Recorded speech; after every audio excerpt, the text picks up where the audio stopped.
Hello, everybody. Thank you for coming, obviously, to the final colloquium of the year.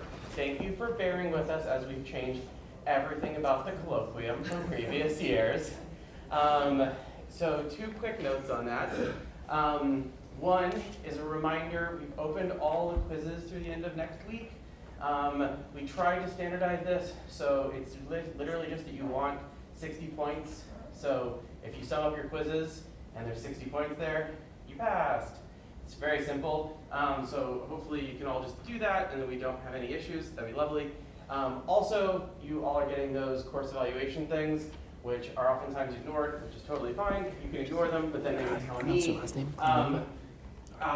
What about this, the process and changes this year, besides the chaos of the fact that we changed everything we did and I being 2 different people, was like a really positive change, perhaps, hopefully, about the colloquium and how it was run versus previous years?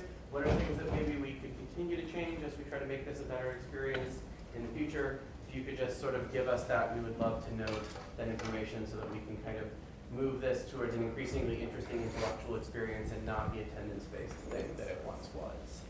Yes, Bob?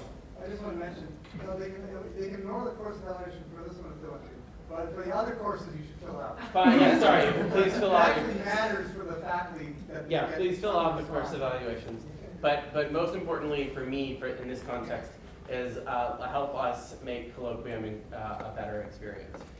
Okay, so that's it for the boring details. So without further ado, we will talk about actually interesting things, and Martin will do our introductions for Katya.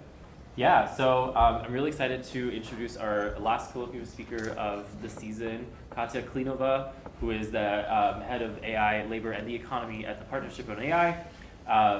And Katya has a master's in computer science or network. Data science and data public science. policy is the recent one. And she did her PhD at Harvard in public policy.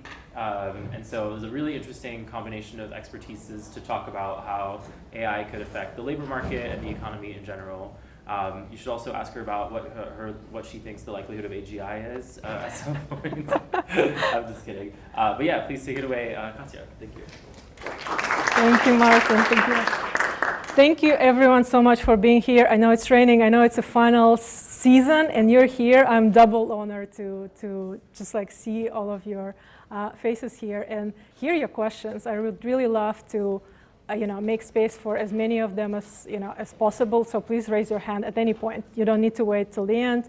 You don't need to wait until any special slides. I was lucky to get to meet a handful of you this morning and hear about your research and hear about your questions. I was so inspired and blown away. I thought I'm gonna do like a little intro into like thinking about economic impacts of AI, and it's just terrific to know that you're thinking about that in very rigorous, highly informed way. Thank you for doing that. So with that, let me tell you. But I need to make one adjustment to what Marta said. I don't have a PhD in public policy. It was still a master's. And I am in this normative policy space, and I'll actually explain what that means. So we get to build on a lot of research from other people and do primary research of our own with participants. In my case, these are frontline workers who are experiencing the deployments of AI in their workplace, and we get to see how it is for them, like what does it do to their job quality, and I'm going to talk a lot more about that. So the organization I work for is called the Partnership on AI. It is a coalition of over 100 organizations. Most of them are civil society, human rights, labor organizations. And then we have academic research centers and labs, as well as large technology companies that you all know, and a handful of media organizations in 16 countries. And so we organize our work around developing best practices and norms for companies to adopt, around managing the repercussions of AI and impacts in the fields of AI and media integrity, so think misinformation and disinformation, labor and economy, that's my area, as well as transparency, accountability, and documentation of machine learning, inclusive research and design, and safety critical AI. And Martin has already introduced me, so I'm gonna skip that part. So this is really the summary and the agenda of my talk. AI is gonna bring both societally, but also for the economy and the labor, both risks and opportunities. And your choices around your career, around the research questions and topics you develop, do play a major role around whether it's the risks that are going to get materialized or the opportunities. And in some sense, it is unfair that so much pressure is on you here. Like, a lot of it should be shared, a lot of it should be on regulation and policy making. But what I'm going to argue is that, well, if we continue on the current trajectory, we might end up, with our head in the snow, in more of a risk territory. And that's why it's such a great opportunity for me to be talking to all of you about this, and why your choices matter a lot. So, okay, agenda translated into words. Why be excited about AI's economic impact? Why be cautious, and what are some of the risks? And what is it that we can do to make the exciting scenario more likely? And I'll talk in that last chapter about what my organization and my team concretely does about that. All right, let's start with the exciting part. So the number one reason is going to be familiar to everyone, because this is what companies developing and deploying AI talk about in their marketing materials. They talk about the benefits to consumers, and of course there is a lot of benefit to be had for society as a whole in the form of public goods and the planet, right? AI might be our best shot at managing the climate crisis, and many other societal challenges around disease prevention and response, pandemic response, and other many challenges that the humanity is facing. Then the number 2 and number 3, they're kind of like very economists' favorite topics, right? It's thinking about the productivity growth that can come from AI deployments throughout the economy, and the potential for improved job quality and job access. And so let me focus on these last 2 and talk to you about why those are important and why we care so much about them. So US productivity growth has been pretty sluggish for the last over 10 years, 20 years. We had kind of like a jump around the dawn of the computer age, when computers started being deployed throughout the economy, and then it kind of went down from that. Why is it important and concerning to us? If you think about how can your economy grow, how people and nations get richer, you can get more land and more capital. Well, you cannot get a lot more land, because that's pretty fixed. You also cannot grow your stock of machines and infrastructure infinitely, or like at a very high pace. What you could be accumulating is you can be growing your labor force, but that is in the aging world, which is the high-income world. That is pretty slow and is actually declining in many countries at this point. So where the growth can come from is making the workforce more productive. And that's really like the number one hope and source of wealth, right? But because of aging, if we do not relax immigration restrictions, which is a very political and difficult topic in many of the countries that are producing AI, that's really productivity is your only hope now. And technological change, technological progress is what drives productivity up. So this is the big reason why economists are very excited about the AI potential. At the same time, there is another challenge that we're seeing in the labor market right now. There is a very profound and pronounced polarization of jobs into higher quality jobs, well-paid, stable, and lower quality jobs, unstable, lower paid, and we're kind of been eroding this middle paying jobs, which means jobs that are stable and gainful for people without college degrees.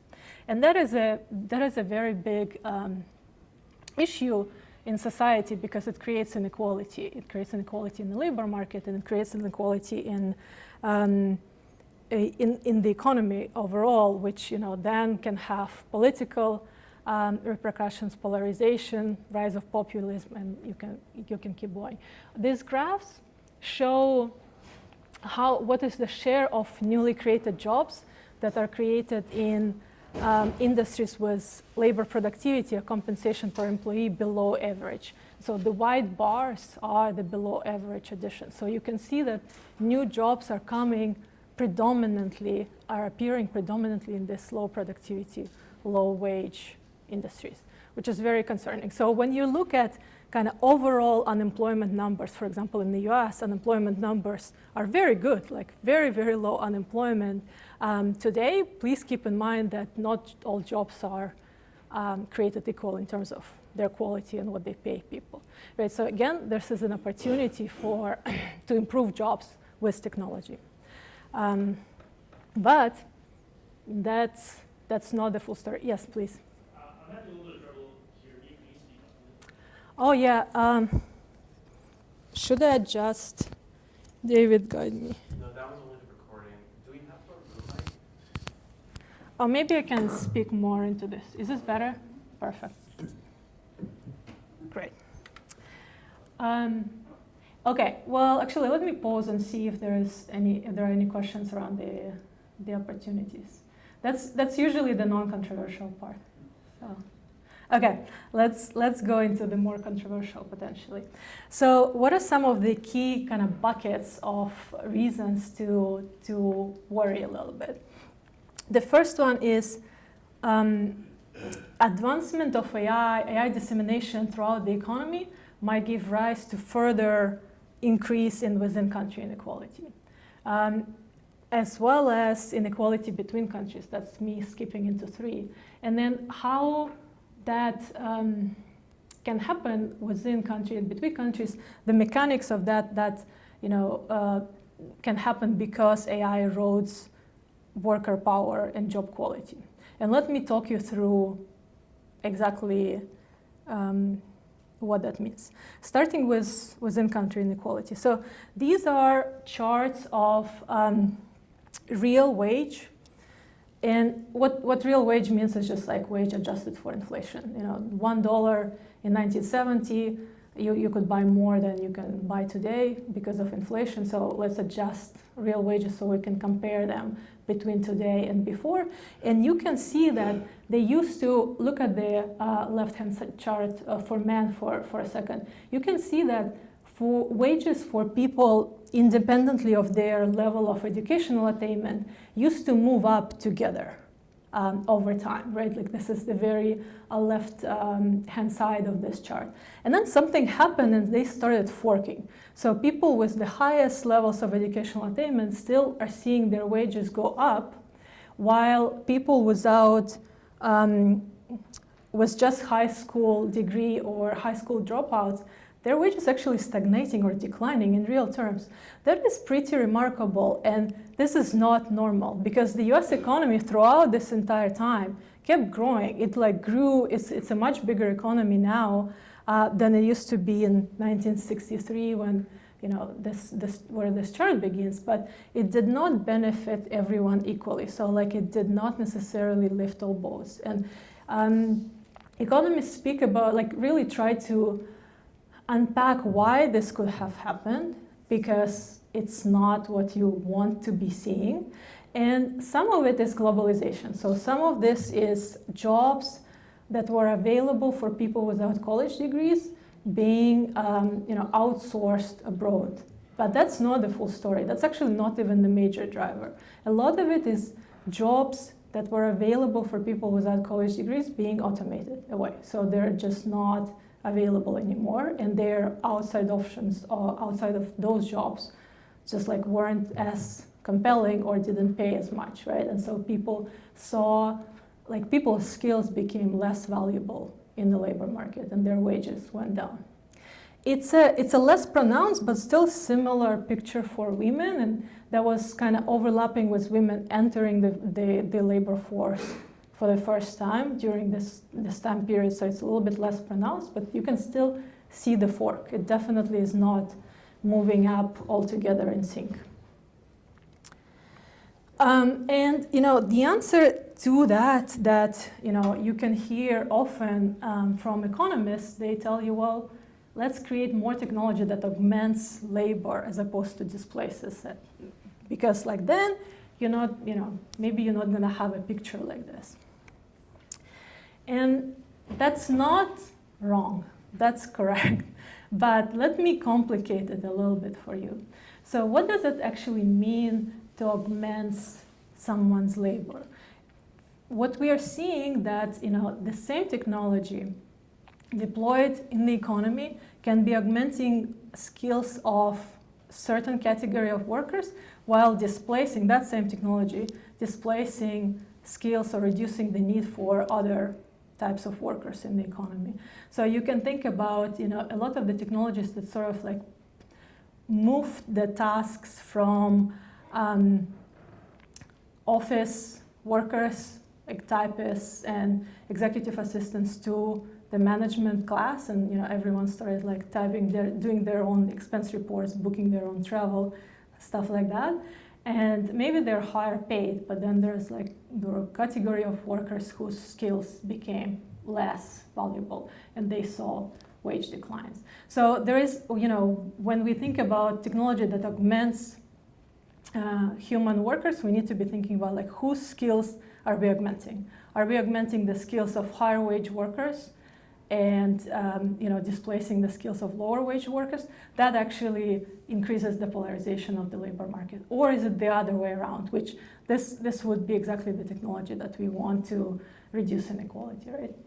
Then there is also a question of, well, maybe a technology is augmenting skills of workers today, indeed, genuinely, but there is also this temporal dimension, is for how long, right? And I'm not actually putting which website I took this quote from on the right-hand side to not give extra advertisement for this company. But if you go to virtually any company selling software for customer service automation, they'll tell you that they're augmenting workers and they are creating software that's assistive for them.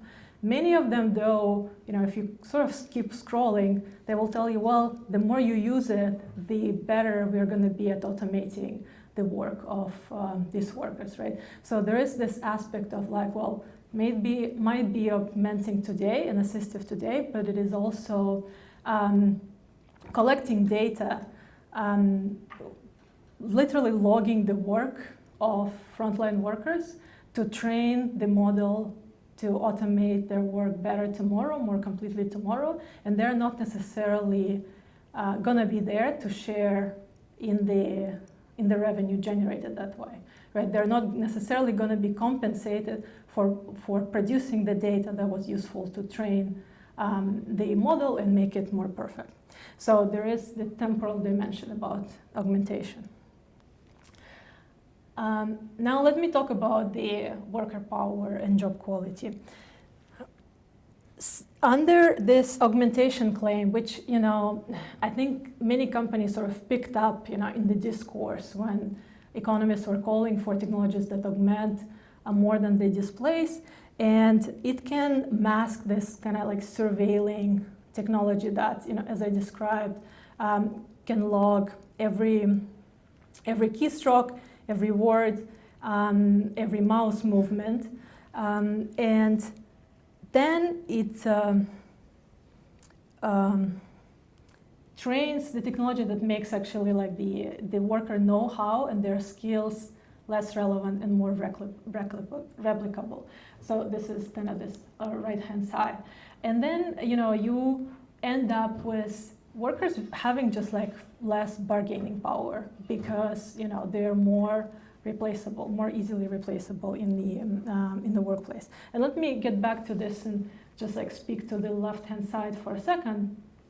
What we're also seeing in our research is that the hope was that AI really frees us up from the dull, parts of our jobs.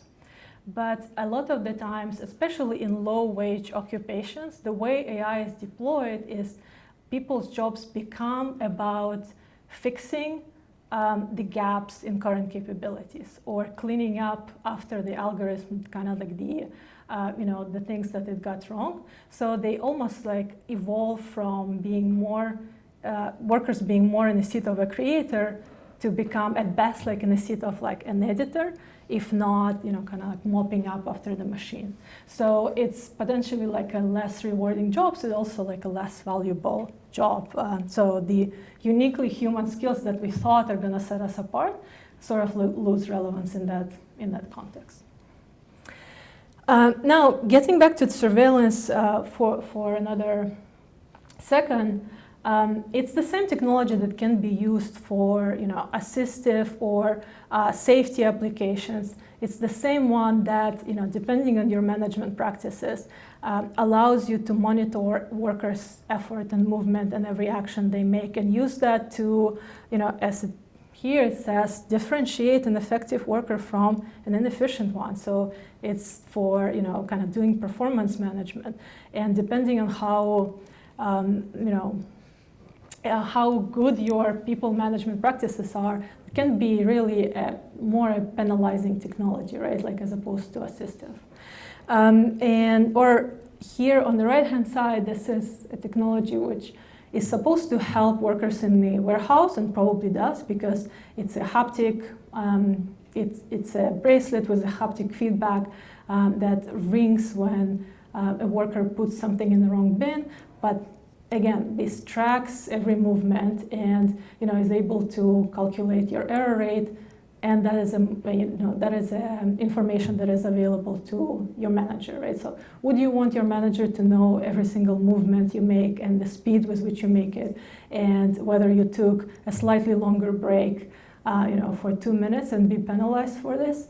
No, probably not, But are there guardrails that prohibit or make sure that technology is not used in that way?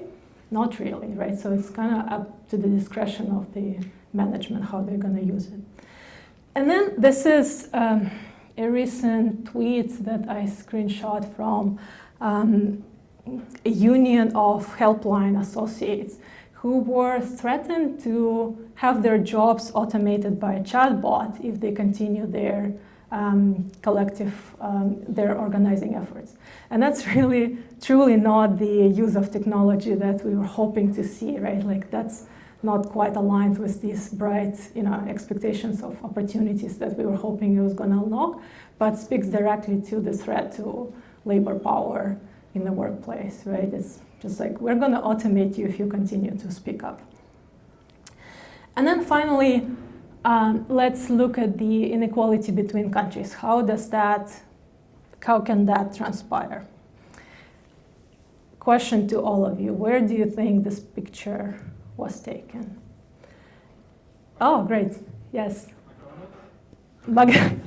Which country or which continent? Here in the US. Yeah. Yeah, perfect. Anyone else seen those machines? Anywhere else not in the US? Hong Kong? Great. Israel? Japan? Uh-huh. Portugal? India. Have you seen them? I have, yeah. Why do you think they're there? Yes. Okay. Not to pick on you, but this particular one was in South Africa. The picture is taken in 2019. That's pre-COVID. Unemployment in South Africa, that points to the 29%. That's staggering, a level of unemployment. So it's a country that really experienced acute shortage of of formal sector jobs. And McDonald's job might not be a dream job for anyone, right? But it is a formal sector job in a country where those were missing. So you might ask yourself, like, why were cashiers' jobs automated in India or in South Africa or in a lot of other places where people need jobs and jobs are really, really scarce? And I'll tell you how that happened. This is an article from former CEO and president of McDonald's who said, well, in response to union push for higher minimum wage at McDonald's for a $15 per hour wage, we're going to invest in automating cashier jobs. So that push was in the United States, right? That was the union push in the United States. And they bought a technology company, a startup in California that created kind of like personalization technology for these kiosks. I don't know, maybe got some good mentions in the earnings calls about deploying AI in their stores. But once they bought it, that's a fixed cost that was paid in the US. And then the additional cost that you need to pay to deploy this technology all around the world, it was deployed in 130 countries, is negligible compared to the fixed cost you already paid. So it doesn't matter how scarce jobs are in countries or how low workers would be willing to push their wages to try to compete with the machines, they cannot. Like this cost has already happened, and so it's automation that just spills over across borders, doesn't know any borders, and just gets deployed all around the world, even if that's countries where it's not needed. Like they need exactly the opposite, use of technology. Okay, well, by this point you might be thinking, it's not the first time we're automating labor. We've been automating labor way before AI was around, and that's been great. Like it created a lot of actually growth in our living standards and created a lot of productivity growth that I was talking about earlier. And you would be exactly right. But just because it worked out for us before does not mean that this is going to be equally beneficial still. And let me explain to you what's on this graph. These are graphs from a paper by Asimoglu and Restrepo from a few years ago. So the left-hand side graph plots the pace of automation, that's a faint yellow line at the bottom, and then a pace of reinstatement of human tasks by technology. So when you're bringing technology into the workplace, it might displace some tasks, but create new tasks for humans. So you can think about bringing this order kiosks, replaces the job of a cashier, but creates a job for someone who helps customers who are having issue with their order or their payment or cannot figure it out. So it used to, up until like mid-late 80s, it used to be that the pace of displacement of human tasks by technology, the yellow line, and the pace of reinstatement, they kind of matched. And so this net line in the middle was hovering around 0 or slightly positive. So technology was creating more tasks for humans than it was displacing. But then something happened since then and up until now, and we've been seeing reinstatement really lagging behind, reinstatement of new tasks, really lagging behind automation. Automation accelerated. So nowadays, we are automating more tasks with technology than we are creating.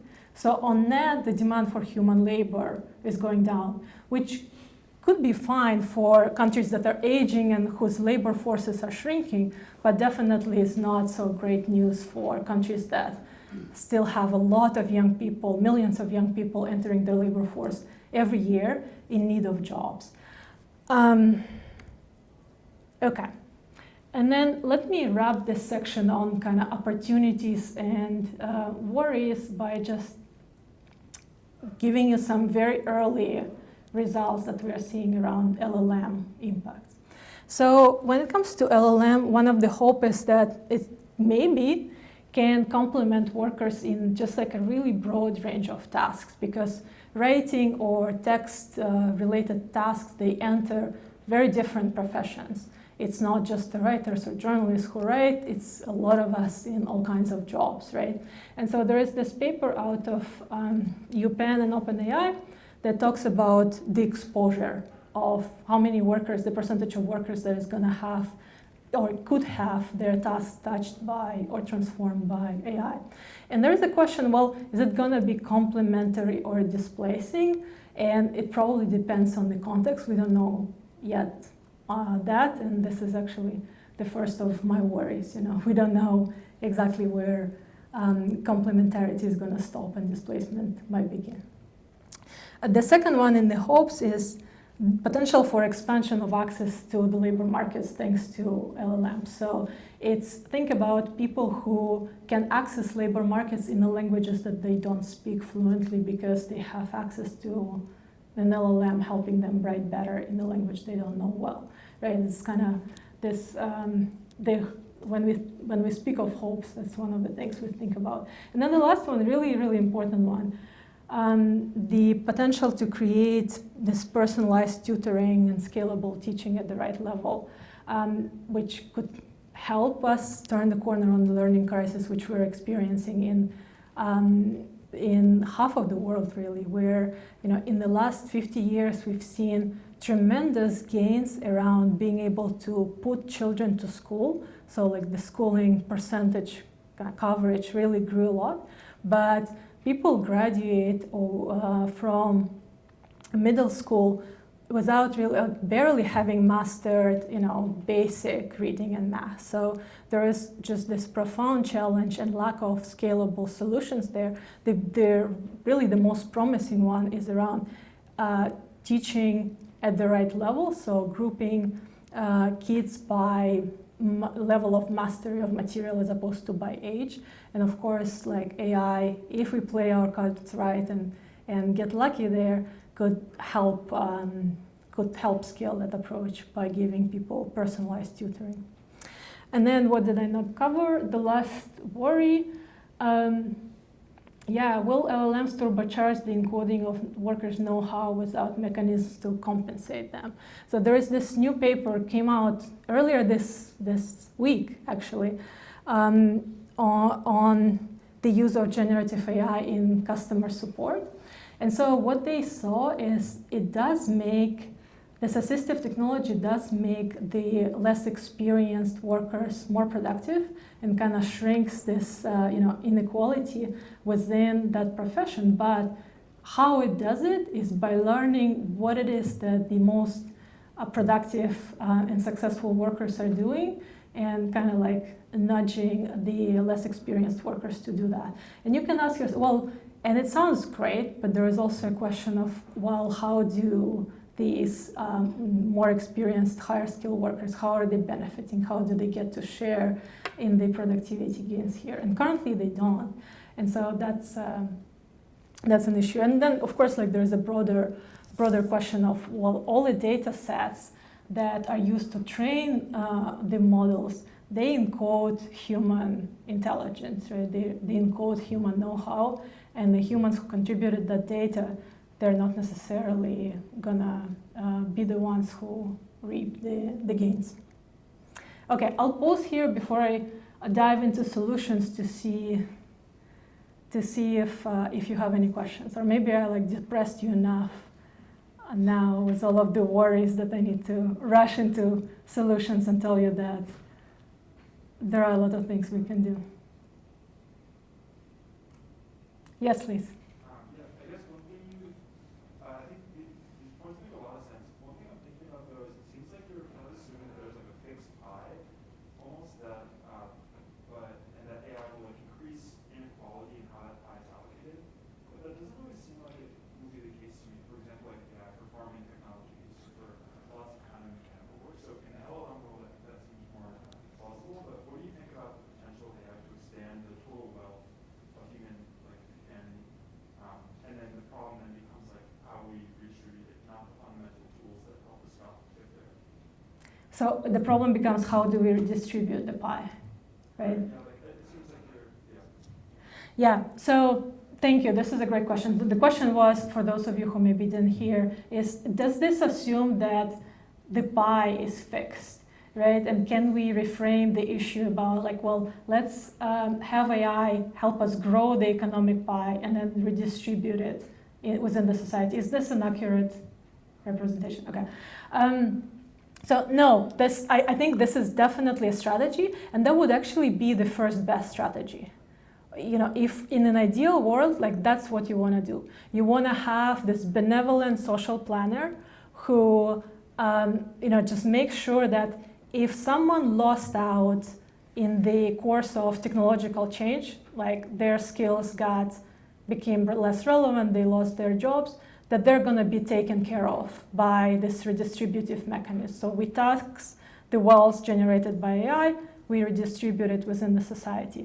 And it is like, that would be really the best strategy if we could make it work. There are some concerns about our ability to make it work, though. First of which is, are we going to redistribute globally? And as you've seen, definitely the countries who we're not thinking right now as kind of like at the forefront of developing AI or robotics and deploying it are going to get impacted, even if they're not getting impacted through these ad hoc deployments that originate in high-income aging countries and get sort of like after the fact deployed in those countries. They might be their exporting position is going to get undermined. So they're trying to compete with other countries in their export goods, right? And those other countries are deploying AI, so it does have this spillover effect. So we would need to be taking care of people who might be losing out in the low-income countries. How are we going to do that? We right now do not have any kind of taxation and redistribution that taxes profits in the United States and send them abroad. Like that just doesn't exist. Hopefully one day, the world is going to be more global and recognize itself as a community that stands together. And yeah, I think definitely I would be a proponent of the strategy you described there. But for now, in the kind of like political economy environment that we live in, people selling the fruits of their labor is the main source of income for the majority of the world's population. So us thinking carefully about what kind of job opportunities we are automating, what kind of we are keeping is very important when we think about people's like realistic path to access to income and how they're going to get it. Yeah, but no, definitely, like the reason I started with opportunities is because there are massive opportunities we hope are going to get realized to grow the pie thanks to the deployments of AI. The question is, how do we do it carefully, think about potential impacts on those who might not be automatically gaining from it and take care of them, and try to manage the pace of disruption and kind of like guide it such that there aren't people who are like permanently left behind in large numbers. Any other questions? Okay, so let's talk about exactly this question. What do we do? In a world where we cannot reliably just tax and redistribute globally. So we're in a little bit of narrative or stance maybe of kind of like how we view and understand technological change. We think about it oftentimes as society, and I hope you all don't actually, as something that is a little bit predetermined. So there will be AI, it's going to disrupt the labor market, and so it's up to the workers to catch up, to upskill, keep up with technological change, up to the governments to maybe introduce UBI or expand social safety nets and like help people through that transition, right? So we sort of externalize the costs of adjusting to the technological change onto the society. But there is a different way on the right-hand side described. We could be more proactively shaping AI trajectory to, like by design, be complementing the skills of the most economically vulnerable workers. So they're by design not getting left behind, and they don't have to, the burden on them is not so large to try to keep up with the disruption. And it's not a revolutionary idea. We've definitely done things like this before when, as society, we made choices about what kind of technologies we want and we going to encourage and what kind of technologies we're not going to encourage. So on the left-hand side, you're seeing almost like a stone dropped in prices of solar energy. Does this mean that we are in a great position and we are guaranteed to overcome the climate crisis? No. And yet, this is pretty impressive. And this happened in a fairly short period of time, right? But it kind of got the society coming together, really incentivizing the investment in these technologies, and look, like this is an impressive and encouraging result. Or on the right-hand side, this picture of a bike path. It's people realizing as communities that they want their cities to be more livable, more bike-friendly, and creating infrastructure to kind of guide transportation technology choices in favor of something like this. Would this happen? Would this be as easy without a little bike path? No, because then you have to bike on the highway. But then, sometimes it's like cheap adjustments like this that enable different technological choices. So coming back to AI, how could we do it here? There is this proactive guiding of technology that is largely missing.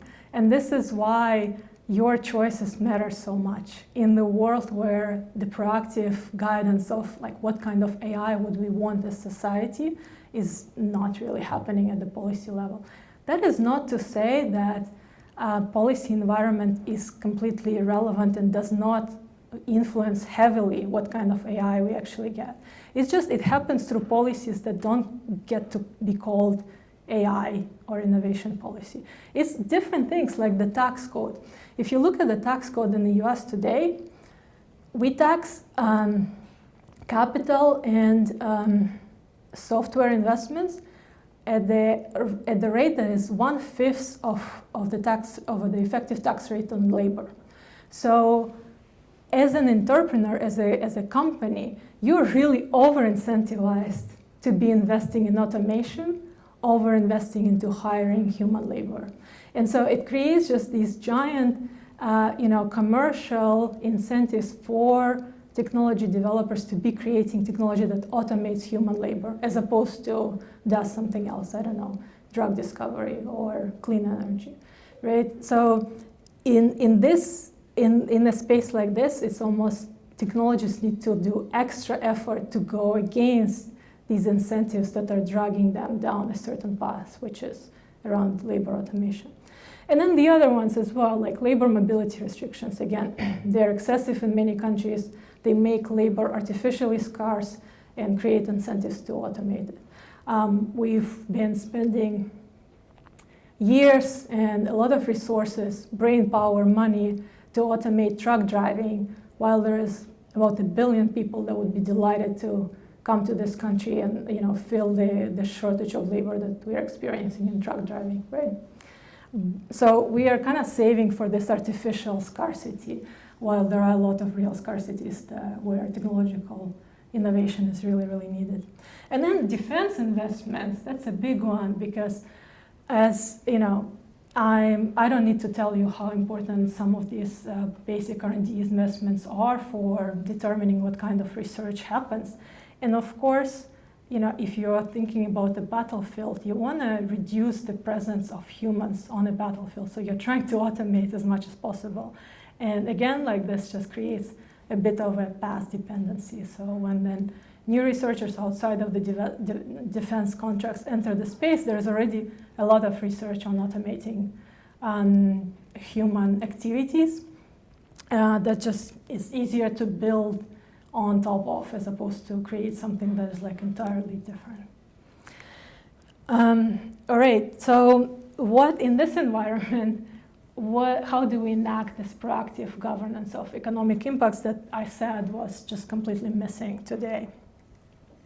Here are some interventions, right, to consider. Government challenges do have a few examples under their belt of being really influential in terms of kickstarting research and whole research directions. That's how the self-driving cars research began. So if the government stepped in and created challenges around coming up with uses of AI, developing uses of AI that complement low-wage workers, that could be pretty meaningful and something that we would love to see. Then something that many of you here, especially in the human-computer interaction department, would tell me whether that's feasible or not. But the creation of diverse benchmark data sets that really kind of try to try to instigate research around human and AI team performance, as opposed to AI matching and beating human abilities in the basic tasks that we're using every day to earn living. This hopefully could, kind of at the level of basic research, create more AI that, at the end of the day is going to be labor complementing as opposed to labor displacing. Or, something that is just like completely out of the realm of human abilities, like this benchmark of protein structure prediction, right? It's something humans sort of did, and labored a lot on. And then there was a model that could do that, right? Like, again, this is not a basic human ability. So helping humans actually get this right enables a lot of new innovation, but doesn't compete with any of the common jobs there. Yes, please. One nice thing about the protein prediction is that it's only 60% right. So chemists have to actually check all of them, right? Oh yeah, so, and like still there is a big need for humans. That's what you're saying, right? Yeah. In the protein prediction. People gloss over the fact that it's only 60% right. It predicts all the proteins, Right. 40% of them are wrong. Okay, yeah, well, thank you. This is a great point. Yeah, exactly. Like creating technologies that are like not so perfect, so there's still a big need for humans. That's another approach. Indeed. Then frameworks for thinking about what are the downstream impacts of AI on labor demand, on access to jobs, on job quality. That is sort of going around incentives and being a little bit artificial in our approach, right? It's like, well, AI researchers, developers, thinking about what are the implications of my research, what are the societal impacts, and actively trying to steer clear of something that would be too disruptive or create inequality in the labor market. That is putting a lot of pressure, I recognize, on AI developers, and sometimes maybe asking them to go against their commercial interests. But we're big believers that there are many ways to make profit. Not all of them need to be societally disruptive, and you could pick the ones that would be actually societally beneficial or at least neutral. And so creating frameworks that help researchers and developers think through these consequences systematically, that's been my daily job, and I'll show you some of the stuff that we're about to put out on that front. And then lastly, is also like it would be important to make sure that the tax code, the labor mobility restrictions, et cetera, do not actually undermine all of these efforts to incentivize more of labor complementing innovation. Right now, they're going against that directly, and that's a powerful force. Let me pause here again. Yes? I wanted to ask about the kind of predestination and inevitability, because there's a ton of hype around it, right? Like there's a sense that like these disruptions are going to be like constantly happening. But as someone that worked in like the less glamorous era of 19 it doesn't pan out a lot of the time. So from your perspective, how much of that disruption has actually been happening relative to what has been hyped? Oh, that's a great question. What? Since the probability of AGI. Yeah, coming back to the probability of the J question. Look, there are powerful commercial interests to signal innovativeness, of a certain company, right? The very word disruption became a positive thing. It's, if you are advertising yourself as a disruptive startup, you're doing it because it has currency with investors, with society as a whole. How much of this? So it's almost like what you're asking is, what is described in marketing materials, like how much of that actually like translates in the economy? I don't have a precise number there, but I do, definitely the incentives are around overselling it, right, and overhyping it. And we should be mindful of those when we are trying to evaluate what we are hearing and decide how much to believe that. But I feel like I'm not doing justice to your question, so maybe. Yeah, I guess in the kind of marketing material we see, there's a sense that these things will actually perfectly do the task that people do now. But there's a sense in which they will do some approximation of the task that Right. people do, and that may or may not be good. But I guess, like, to what degree do people adopt it anyway? Is kind of Yeah, I don't know research on that, but I think there is the hopeful part is that I am seeing more of disclosure on the part of companies around the limitations of their technology.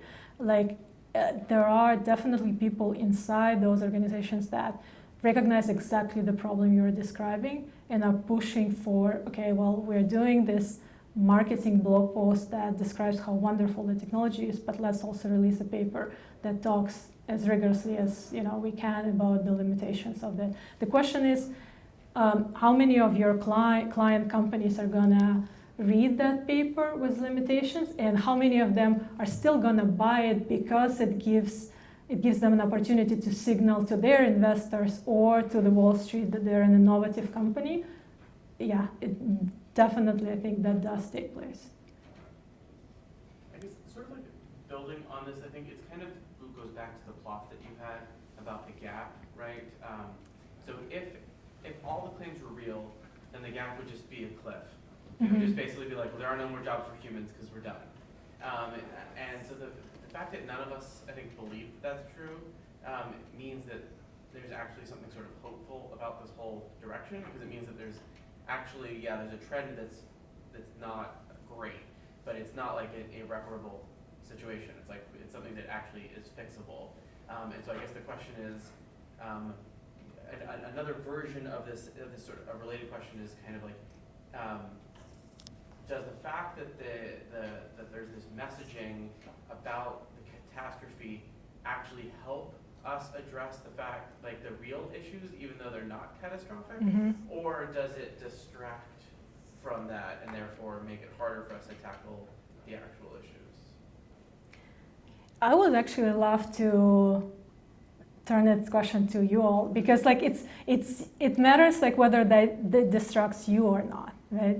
And we, from the outside, it's a little bit hard for us to judge.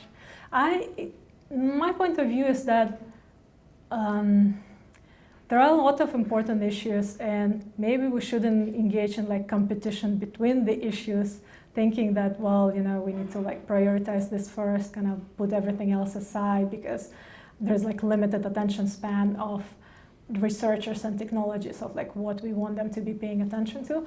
I am more of a camp of, well, let's create a comprehensive taxonomy of issues and allow researchers to dismiss the ones that they don't think apply in their case, and spend more time thinking about the consequences for the, for the parts that do apply to them. Oh, yes, please. This is a question, I guess, about the slide mainly. So it seems like some of what you're advocating is for like AI researchers to take into account the potential of like how good AI could replace people, or and that seems like a nice goal, but it does seem that in some sense building these like AI systems can be very hard, but applying them or twisting them to a different objective can be very easy. And so even if you convince all of us and all the people like us in every room like this around, there might always be someone with the knowledge of Python that could turn some generative model and make it into something that replaces people instead of augments them. So I guess my question is like, to what extent do you think that we should not only be thinking about these first order applications of our technology, but maybe second or third order, and like how would you structure your thinking about that? And So the last part was like, how does that relate to the nature of open research? Thank you so much. You did a perfect segue for what I'm going to talk about. Because the reason we created what we call shared prosperity guidelines is because we realized we can't just tell researchers, please complement and not displace for the reasons you are describing, but also because like so much of it is context dependent, and what is complementing for some workers is displacing for others, or what is complementing today becomes displacing tomorrow, or someone else creating a competing application. But before I go into like that, kind of how to unpack that and address that and make it more robust, let me go back to this this graph, we are not trying to advocate for the displacement technology to like go away completely or not exist. What we need is really tip the balance. Like what we need is just like a little bit more of technology that creates new tasks for humans, complements them, so the green line, keeps pace with the yellow line. The story is not about let's not do automation of labor at all. It's about let's not all just build automation of labor. Because if that's what we do, very quickly we are undermining the source of income for a lot of workers. Did I answer your question or not really? Okay, and like the second part of the answer, let's go here into what the shared prosperity guidelines are. We really set out to create a method for anticipating the labor market risks and opportunities and kind of unpacking this, going beyond the complementarity versus displacement prediction. But first, before I show you what we mean by that, let me tell you what we mean by shared prosperity and AI that serves shared prosperity. So we say that it does advance shared prosperity if it improves wages, unemployment levels, or underemployment. Underemployment just means when you don't have access to work as many hours as you want or at the wage that you want, so then we count you as underemployed. And the labor share of revenue, of company revenue, as well as AI impact on labor demand can manifest itself through different job quality impacts, from improving or deteriorating people like health and safety at work, all the way to impacting their sense of purpose at work and sense of community. These are different audiences for the guidelines, so it's not just for organizations that are building or deploying AI. We hope that also worker representatives and unions can use it to inform what is it that they should bargain over. What are some of the risks they need to be aware of when technology is being brought into the workplace where their members are working, and some of the opportunities that they can get from that as well. As well as we hope that it's going to be useful for policy audiences and civil society that are building impact assessment of AI frameworks. There are more and more of those, which is a great thing. You have a choice, but many of them cover these labor impacts very superficially. It's kind of like one question versus like 20 on bias and fairness. So we're trying to like unpack it and substantiate it a little bit more. So there are 3 parts to the guidelines framework. The first 2 are high-level signals of opportunity to advance shared prosperity with a given AI system, and the signals of risk that an AI system can harm job access and job quality. And then there is a set of responsible practices for AI developing and AI using organizations. So it's almost like no matter what your level of confidence about the risks and opportunities, you might be uncertain about those. It's good to like analyze them and see which signals are present, but you might be uncertain. And then what hopefully comes handy is this set of responsible practices that say, no matter where you're starting from, this is the way to make the risks less likely to materialize and opportunities more likely to materialize. Let me skip this for a second. Okay, no, actually, I will not. So what are some of the examples of these signals? And there are, those of you who would like to see the guidelines in full, there's kind of like explanation for each of this and how do you think about whether it's present for the technology you're trying to analyze or not. But just like at the headline level, is this a system that expected to generate widely distributed consumer benefits, benefits for society, for the planet?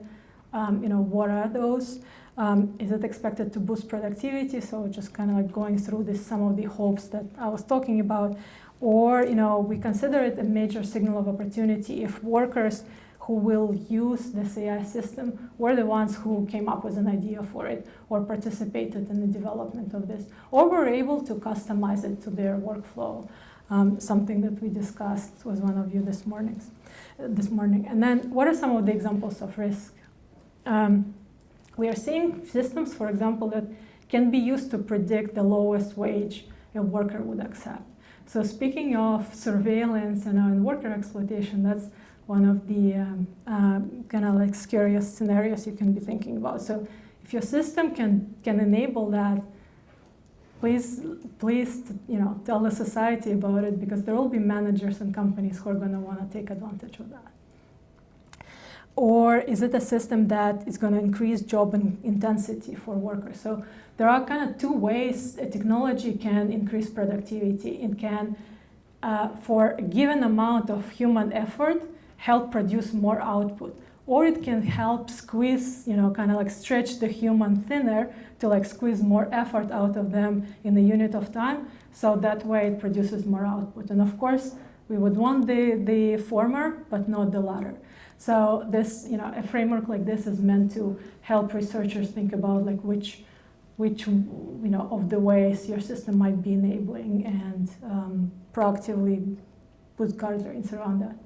And then responsible practices, and again, like these are examples, and we have many more on the full list, but those would include things that are probably very familiar to many of you, right? Like resource data enrichment, labor responsibly, create mechanisms for worker participation, and to hear from workers, not just their managers, workers who are going to be using or being affected, and ensure transparency about what worker data is collected, how it is used. Is it used to automate their labor more completely in the future?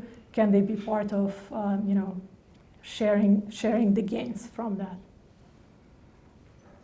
And so these guidelines were derived from a few work streams we've conducted over the past couple of years, modeling AI impact on labor demand, so like kind of building a full economic model of that, directly engaging with frontline workers around the world in the US, in sub-Saharan Africa and India, to understand how they're experiencing job quality impact from AI, and then building and testing data enrichment sourcing practices. Those were tested by one of our partners and rolled out, and the toolkit that they built is now available on our website. Okay, we have 12 minutes left. I could keep talking to you about some of these work streams forever, but let me open it up for questions, just to say that this work has been guided by a multidisciplinary shared steering committee of the Shared Prosperity Initiative, and that included economists, technologists, and labor leaders, and so we have all of them to thank for that. And the guidelines themselves, I'll actually jump to that, are going to be released in early June. You can sign up today if you'd like them in your inbox, or if you want to talk to me about it, give me feedback. We really would love feedback about how are they useful to any of you when you try to think about the societal impacts.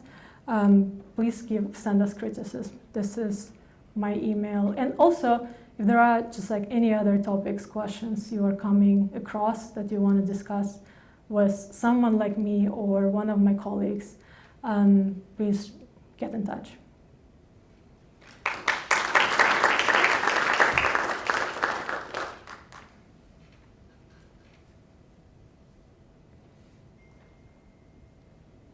I can start us off with a question. You made a comment about sort of the effort productivity situation. So a lot of the research that my students and I do relates to content moderation. Mm-hmm. And I've personally grappled a lot with sort of the censorship aspects of it and all this stuff. But the truth of the matter is, like, leaving hateful content up on the internet is a real risk to society. And so, like, having it be taken down as quickly as possible is important. But the problem is there's another risk of, like, if you make people take things down quickly, they also don't do a good job at, like, thinking through, if it's actually something toxic, or it just looks like it's like it ends up harming minority people, and so there's a real struggle of, like, really we want to slow down things, and so productivity is maybe not totally the right goal, and there's a lot of, in the same way that, like, a lot of people have talked about, like, slowing down science as well, and that, productivity of science isn't really the goal either. But a lot of times, like from sort of a global markets perspective, it seems like productivity is the goal. And so I was wondering if you could talk a little bit about that tension and things like that. It's a great tension. So the question is about the tension between how do we define productivity, and then like are we optimizing, are we like driving up the right metric almost, you know, because if we define productivity in a toxic ways, frankly, then we're going to be trying to grow it, and it's not going to help anyone. And that's true. And there are definitely domains where this may be kind of like the more on the surface definition of productivity would not apply. Economists use it in a very straightforward way, is like value added, you know, per hour worked, like monetarily expressed, right? So there is a question of what it is that you're selling, right? But you know, sometimes it's not, content moderation does not directly generate revenue. You can think about it like this is a safety practice that makes the product usable. And down the line, it's probably going to impact revenue in a major way, because if your product is toxic and has a lot of content that makes it you know, very unpleasant, to say the least, experience to be on that platform, you're going to have fewer users. You know, it's not going to help the adoption of the product. But there is no direct attribution to revenue. So you shouldn't be, as a manager of a team like this, yeah, you should be careful about like what are the performance metrics of that team that you're trying to grow. Maybe that's accuracy, right? And that accuracy rating requires that people are not pushed to make decisions very quickly.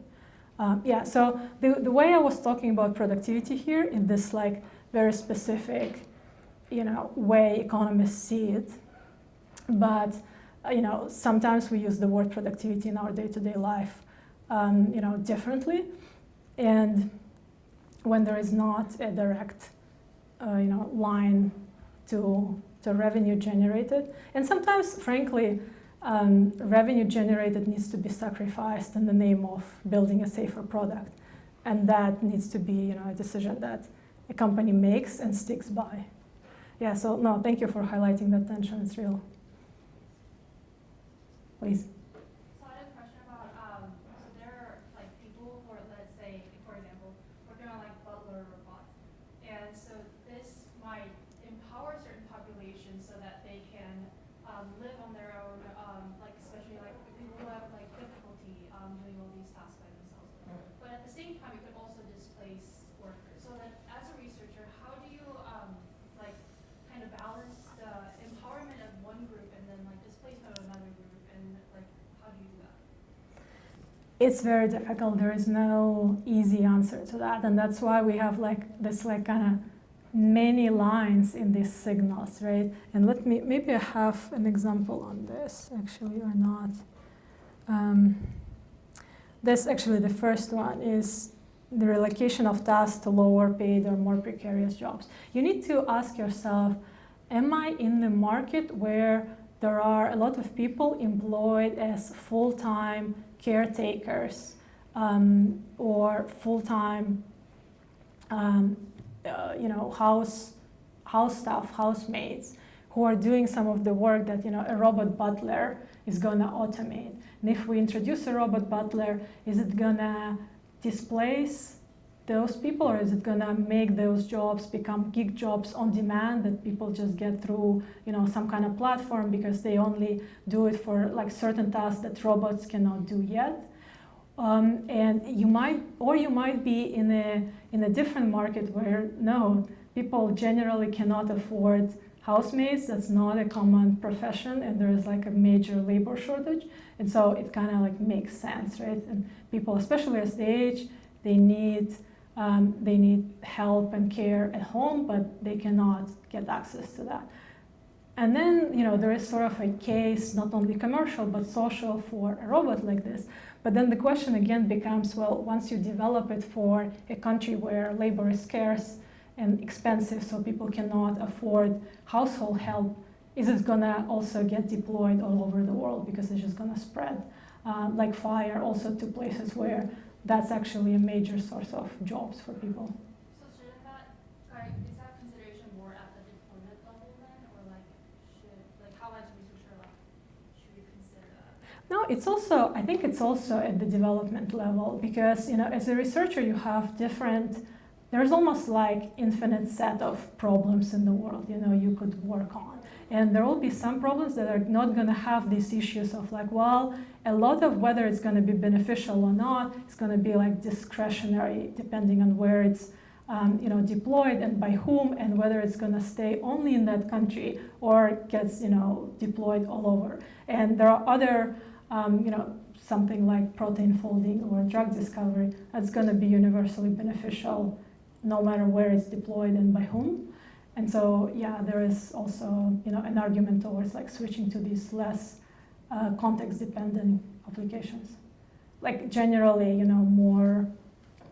If we do a little bit less of automation, basically, is, we're probably going to be better off given where we are now with the pace of it. You seem unconvinced, so if you want to follow up, please. So I would say, like, what do you say to those like people who actually need this technology for their lives? Like, how do you explain to that we are deciding not to work on this problem because we think this might displace some workers? Okay, so if you have the strong case, you see a set of people for whom it's going to be really helpful, and that's like their best bet for getting this help, then there is a question of, well, can you build in guardrails or licensing terms or do sales due diligence in which you do extend more of a control or assert more of a control about where and how it's deployed. Because you're like, I'm convinced that there is a use case for it that is highly beneficial, it's worth doing, but I also foresee that there are these kind of unwelcome deployments of that, and I'm gonna, in kind of like in the deployment stage, start, try to control that. No, definitely there is an argument for that. I saw a hand here. Yeah, just maybe pushing things slightly more in the philosophical direction. Do you have any strategies, either personally or kind of from the partnership with AI level, for addressing when there is a genuine conflict between increasing revenue and building technologies that, let's say, distribute benefits more evenly? Because, in some cases, I think, like even in the US, for a publicly traded company, it's basically law that they have to maximize profit. And so in a certain sense, like, what do you suggest appealing to, kind of outside of profit, because profit is really what drives a lot of companies, and even when it doesn't drive them, maybe they're just concerned about their image, but at the end of the day, it still might be profit. So, Thank you for naming the elephant in the room here. So, as I said, like there are multiple ways to drive up profits. Not all of them are equally disruptive to the labor market and have inequality consequences that are profound and hard to undo. So it is about shaping the societal expectations and the views of what a responsible business is expected to do. Not every way to earn a profit is acceptable. And we were discussing with someone this morning that 50 years ago was totally acceptable to be running a business that is profitable, that generates ginormous carbon footprint. Today, not so cool. And a lot of companies, you might say, well, maybe they're not genuine, when they say they're reducing their carbon footprint, but there is pressure in that direction, and more companies are improving their practices around this, while still, being profit-driven. So there is their shareholder responsibility to earn profits and maximize them, but the how of that is up to them to decide, and it doesn't have to be societally damaging. But it is up to us as society, and it is up to you as the key talent of those companies to decide which of them you join and which of them you don't, which of them have responsible enough view of their impacts on society, on the labor market.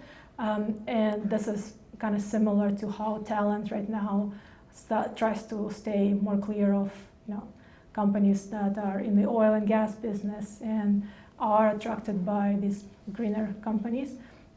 I think similarly, when it comes to AI societal consequences, the more questions you ask your employer, that's going to matter. Or at least I want to believe that. Let me probably wrap on this hopeful note. And for those of you who have more questions, I'm super happy to answer them. I think we are moving to another room, right? Thank you. You have 3 months to ponder these issues before another colloquium speaker puts something in your brain. The social's in 6412, which is a smaller room right next to the elevator on the 6th